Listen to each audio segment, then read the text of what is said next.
Hey guys, welcome back to the channel. Today we're going to be talking about how I used a U-Haul truck to get my motorcycle home from the dealership.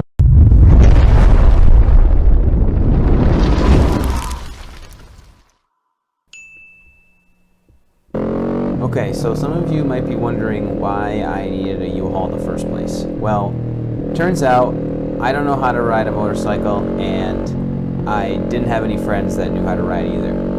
And on top of that, I also didn't have a truck, and I don't know anybody with a truck.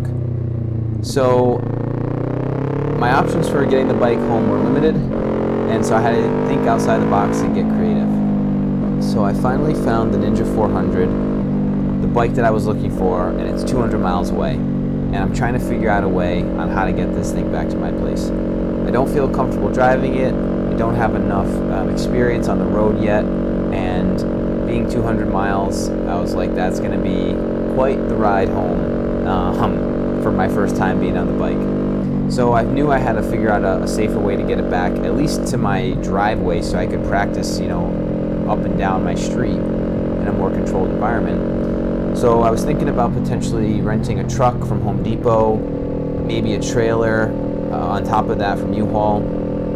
But then I just decided that it was probably best if I just rented the cargo van and just threw it in the back. Didn't have to worry about any weather conditions, and it was going to be easy. So I went with the 9-foot cargo van.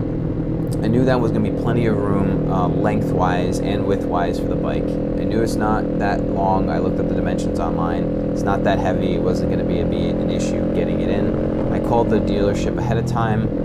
They knew I was coming with the cargo truck, so this way I didn't have to worry about a ramp. They had one, and then with the cargo van being enclosed, I didn't have to worry about the weather. Some stuff that I brought with me included these tension straps that I had.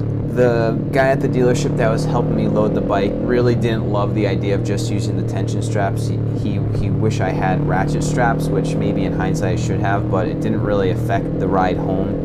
The bike was super sturdy in the back. I could see it the whole time because there was a part where it's not completely solid. You can look back there and see. And I was watching it, I was riding, and then I even had stopped to see if the tension straps were loosening up while I was driving it back, and they were totally secure the whole time. So maybe I think if I had to do it again, I would get some ratchet straps just for some extra peace of mind, but I don't think it was totally necessary. The U-Haul rental process was extremely smooth, actually. I've never used U-Haul before. I did most of it online through the app, and then the pickup and delivery piece was super easy. I had to pay a little bit extra per mile because I was driving so far, and so that added a little bit of extra cost onto it, but the total here, $174.48, I think was a small price to pay to get my bike back in one piece, knowing that it was going to be safe.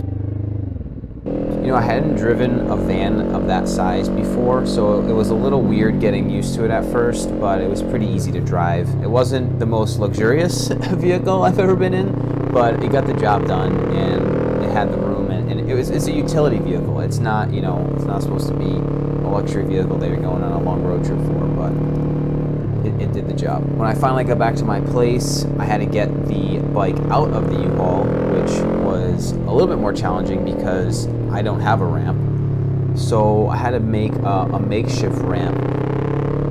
So in short, I think that I improvised the best I could with what I had. It's a real bummer I didn't have a buddy to ride it back, or I didn't feel comfortable riding it all the way back. It would have been a nice ride if I had some more experience, or someone with the truck or anything that could have helped out. I added a little bit more expense onto the purchase, but I think overall it worked out well, and I would definitely use U-Haul again if I had to do something like this in the future. So hope this helps somebody out there trying to figure out how to get their bike home if they don't have enough experience riding yet. And then once you're back home, you can start as slow as you need to, working the clutch, working the gears, and take it one step at a time, and not get in over your head on your first ride back home from the dealership.